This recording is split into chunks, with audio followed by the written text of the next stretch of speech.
আমরা চাই ওই শিক্ষা ব্যবস্থা এখন পরিবর্তন হয়ে গেছে। আমরা চাই আগামী দিনে এই সন্ত্রাস মুক্ত। আমরা চাই কলম বই হাতে নিয়ে আমাদের ছাত্র সমাজ এই দেশ গঠনে অগ্রণী ভূমিকা পালন করবে।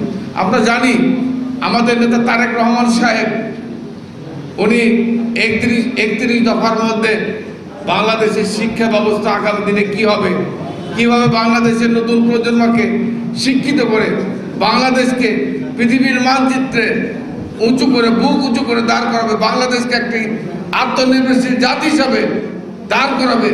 এই জন্য আমাদের নেতা তারেক রহমান সাহেব 31 দফা কর্মসূচি দিয়েছে। উনি ওর মধ্যে পুরো উল্লেখ করে দিয়েছেন আমাকে আগামী দিনে তা আমাদের কি পদক্ষেপ হবে।